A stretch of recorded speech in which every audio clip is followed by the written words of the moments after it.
Kwarta xogħol u 3 kwarti break hekk issostni li għandu jkun il-ħin tax-xogħol fuq barra l-awtorità għas-saħħa u s-sigurtà fuq il-post tax-xogħol, dan fl-arħinijiet tax-xemx f'dawn iż-żminijiet fejn it-temperaturi jibdew jilħqu livelli rekord. Enfasi partikolari jsir għal siti tal-kostruzzjoni fejn li wieħed japplika l-krema protettiva u jilbes xi beritta jaf ma jkunx biżżejjed. Fil-fatt l-ewwel pariru li minnu responsabbli jieħu l-miżuri amministrattivi biex f'dak il-ħin ix-xogħol barra jkun evitat għal kollox. Tant li għandhom isiru arranġamenti biex jew ix-xogħol jibdew jispiċċa kmieni jew inkella jsir xogħol fuq ġewwa taħt xi forma tal-ugħ. Jekk dan ma jkunx possibbli, allura regoli jgħidu li għandu jinbidel il-ħin tal-break b'mod li ftitu ma dawk konxi tiegħu. Fit-temperatura taqbes 30 grad huwa importanti illi il-ħin tal-break jitwal. Naraw illi f'daw tip ta' sitwazzjonijiet għal kull kwarta xogħol irid ikun hemm 3 kwarti misrieħ u dan għal kull siegħa.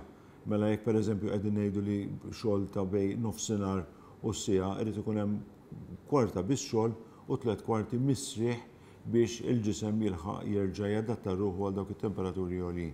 Xogħol fix-xemx speċjalment jekk għal ħin twil jista' jħalli effetti negattivi fuq is-saħħa tal-ħaddiem. Dan minħabba li jkun espost għal sħan eċċessiva u raġġi UV.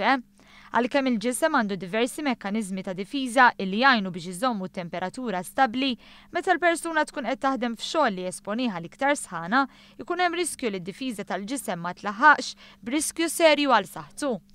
L-effetti tal-UV huma varji u jagħmlu ħsara mhux biss lill-ġilda, iżda wkoll iżidu r-riskji tal-mard serju u problemi serji fl-għajnejn. Dawn jagħmlu ħsara serja mhux biss fil-ġilda, fej qiegħda f'riskju ta' affarijiet serji bħal melanoma u kanser tal-ġilda, imma għandek effetti wkoll koroħ mhux daqshekk serji bħal meta l-ġilda tixjih qabel iż-żmien. Però barra minn hekk il-raġġi tax-xemx għandhom effett ukoll fuq l-għajnejn għaliex qed jiżdied ir-riskju ta' kataretti fl-għajnejn. L-OHSA tagħmel ukoll infurzar sabiex tara li drittijiet u s-sigurtà tal-ħaddiema ma jkunux kompromessi tul is-sajf. U l-multi għan nuqqas ta' miżuri f'dan ir-rigward ivarjaw bejn 466 euro u 11,000 euro jew saħansitra pena ta' priġunerija bil-qrati rarament qed japplikaw il-massimu.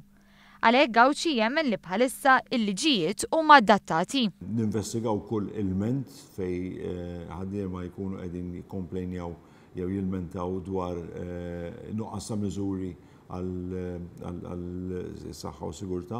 U meta jkunu qed iżuru l-postijiet tax-xogħol jaraw li l-eżerċizzju ta' evalwazzjoni ta' riskju fil-fatt ikun qed jinkludi s-sħana u r-raġġi tax-xemx bħala riskju. Il-qrati għandhom jibbażaw kemm tkun kbira l-pena ma kemm ikun kbir ir-riskju. U hemm biżżejjed hemmhekk lok biex il-qrati stess ukoll iħarxu il-multi u l-pieni li jistgħu jeħlu